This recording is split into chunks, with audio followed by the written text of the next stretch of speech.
guys, William DTA here, and I got a pretty cool tutorial for you today. I'm going back to basics with this one. I'm going to be trying to recover some of the past videos that I did that got deleted by YouTube, so I figured I would start with the most basic, and today I'm going to be showing you the most basic to do. First, I'm going to be showing you how to access your root directory, aka how to SSH. Now, SSH is actually a term for SFTP, which means transferring files from a device to your computer through a Wi-Fi connection. Now, there are several ways to SSH, even though that is a generic term just for Wi-Fi, but file transfer protocols are available without Wi-Fi and other means. So I'm going to cover at least 3 different bases here, so try and follow along, and it should be pretty simple. First way I'm going to show you is the traditional SSH using Wi-Fi. Now, limitation of this is your device does need to be open and active to the springboard. You need to be connected to Wi-Fi on not only your device, but also the PC or Mac that you're using.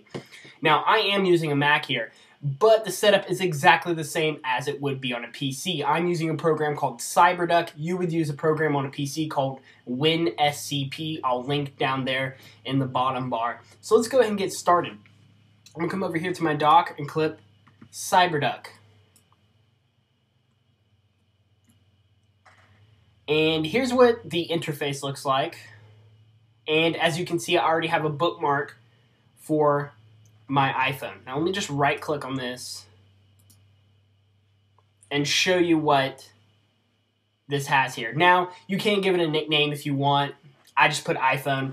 As you can see, I have it set right up here to SFTP, SSH File Transfer Protocol. That's what it needs to be.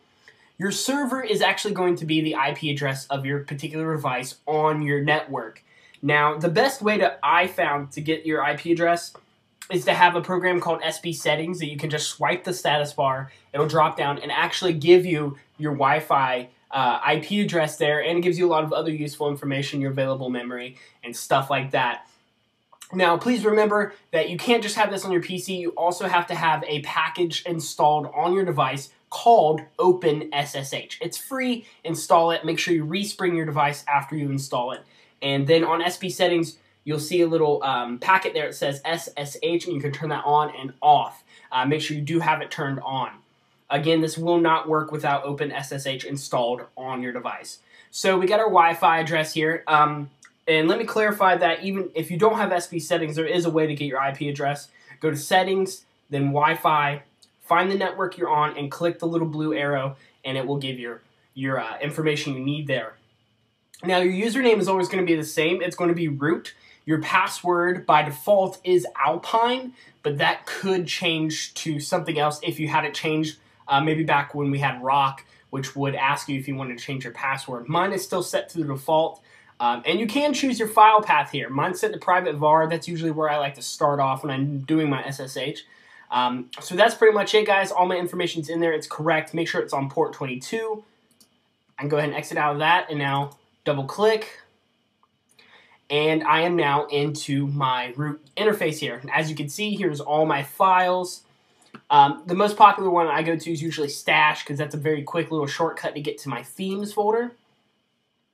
And as you can see, there are some of my themes. Will DTA theme HD. I was trying out the dynamic HD theme, and I downloaded a SMS theme so I could test out a few of my own images using their pixel size. I needed to get the right size.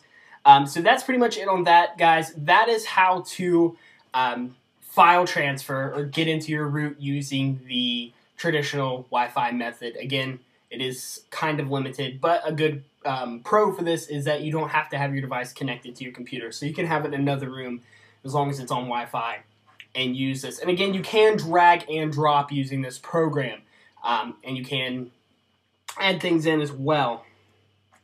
So that's how you do the traditional style. Again, there's another way to do this.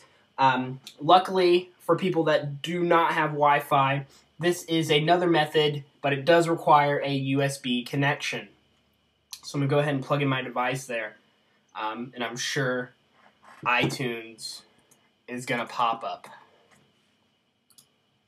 Now it's not. Okay, so as you can see, I have my device connected. and I'm going to open up a program called iPhone Explorer. Again, I'm going to link all these programs down in the bottom bar, PC and Mac. The PC equivalent to this would be, I also believe it's called iPhone Explorer. There might be another one. I know there's actually a couple. This is the best one that I found. It's free and it works rather well. So I'm just going to come over here, click on that, click on root, and there you go. The pros and cons with this would be, well, obviously con, you have to have it plugged in, so it has to be in pretty close proximity to your computer that you're using. But a definite pro with this is you don't have to worry about installing third-party packages onto your device. You don't have to worry about inputting information. It's basically plug and play. So that's really cool. And when you're going over USB, it's usually a much faster transfer speed than traditional SSH. So if you got a big file you're transferring over, it'd be much quicker using this method. Now that we've covered these three, there's one last method, which technically I would not call SSH, but it is a way of accessing the root on your device. It is actually a third-party program. It is a paid city application called iFile, I-F-I-L-E. It is a little pricey. There are cracked versions, but I suggest if you want the updates to keep updated with the application and that you want to support the developers, which you always should, you should go ahead and buy it. As you can see, I have it right here on my device. I don't know how well you can see that or not, but it allows you to navigate through your root system. And again, you can't copy files off of this onto your computer directly without using the traditional SSH programs, but you can rename, edit, delete files. You can install applications, themes from Debs, so stuff like that. So it's really easy to use, guys. iFile, I use that typically when I'm doing some last minute changes to some themes. Maybe I need to change a icon that was named improperly to the correct name or something like that. But usually I either stick with iPhone Explorer if I have a cable sitting on my desk. If I don't, I'll go with cyberduck. So pretty simple, guys. Hope you liked the video. Please thumbs up if you like it. If you don't, thumbs down, I guess. Definitely subscribe. Leave a comment if you have any questions. Let me know. I'm going to be doing a lot more tutorials very soon, so keep an eye out for that. Definitely subscribe. Again, all programs will be linked along with my links and all those cool little fun bits down there. Thanks for watching. See you later.